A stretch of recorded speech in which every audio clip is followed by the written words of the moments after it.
This is Villa View. Coming up, Stilian Petrov reflects on the FA Cup draw at Palace. We catch up with Martin O'Neill and we preview the clash of the Claret and Blues on Sunday.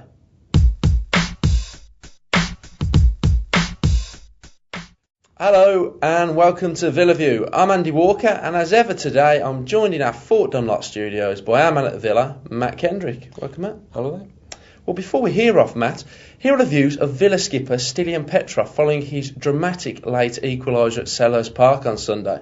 Well, usually other people making runs to the box, but today Steve Holt would decide me to go in the front post, and to be honest, Crystal Palace were leaving a big gap there, so I miss, I was close in the first half, and we keep talking about with John that he should leave that space, and I went in, and sometimes these balls go in, sometimes don't. I think all the goals are important, and especially in the games like that, you need a little bit of luck, and you need goals as well. We had it today, and like I say, we're going to have a replay. We're ready for that. If we need to play Wednesday and then play the final and Sunday again, we beat it. We'll just play and we'll keep going. Well, Matt, we heard off the Villa captain Stilian Petrov there. You were at Selhurst Park on Sunday. What did you make of the time?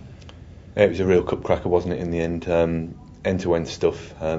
Fair play to Palace, considering what they've got going on behind the scenes with the financial problems and going into administration. They created a real kind of siege mentality and kind of really went at Villa. Some brilliant goals. Ambrose's goal was a screamer. I think Petrov's header was pretty special as well, and I think you've got to give Villa credit rather than too much criticism, because although it was a lower league team in trouble that they were facing away from home, to come from behind twice in such a partisan atmosphere and to show such never say die spirit, I think they deserve credit for that. But in many ways, despite the entertainment of the game, it was slightly overshadowed by what's become a bit of a typical post-match rant from Neil Warnock. I mean, what did you make of the Palace manager's outburst? It was a trademark Warnock, wasn't it, really? I think at first glance he must have been the only person in the ground who noticed the linesman's mistake, because to the naked eye it seemed as if it should have been a genuine corner. Speroni, the Palace goalkeeper, made a cracking save from John Carew's header, but the replay showed that he actually struck Nathan Delfonso on the way behind, on the way over the byline. So Palace were hard done by. It was a mistake, but you've still got to defend the corners, and it was a great goal by Petrov. And sometimes it's those breaks that you need if you're gonna carry on in the cup. Okay, thanks, Matt. Well, of course, Villa have no game this week, which allows them a rare midweek break, and that allowed us the chance to catch up with Villa boss Martin O'Neill. Whatever's next up, you go and try and concentrate on that. And next up now is Burnley on the Sunday. So that's all we can do. I've given the players, they've played a lot of games here, a few days off, which I think that they deserved, and because they've the likes of James Milner's, Gabby Bonlord, really with no pre-season, so it's a matter of resting those boys as much as they can, and that's the balancing act that we're trying to do at the moment.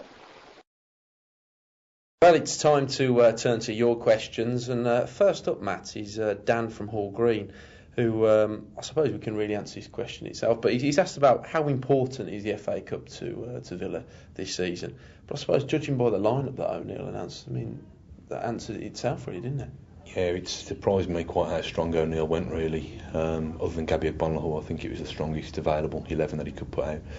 It's an awkward one, really, isn't it? I think the more the FA Cup draws opened up with the big boys kind of tumbling out along the way, I think the greater significance it's taken on. Obviously, Villa have the minor distraction of a League Cup final a week on Sunday.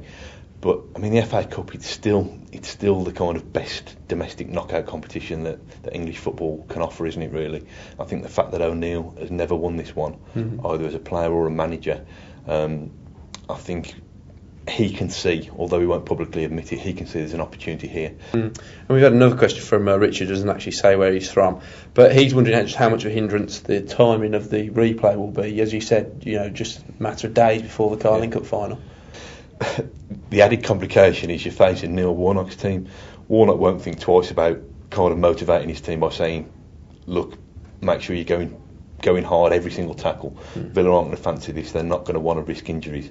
So it's going to be a real kind of blood and thunder clash, and it's up to O'Neill whether he thinks it's worth risking potential injury for his key players for the final. Yeah, of course, and before all of that, before the Carling Cup final and before the FA Cup replay, of the back to the pursuit of cracking the top four with Burnley at Villa Park on Sunday. Yeah, it's great, isn't it, that Villa we're talking about competing on three fronts, and we're kind of into the business end of the season now.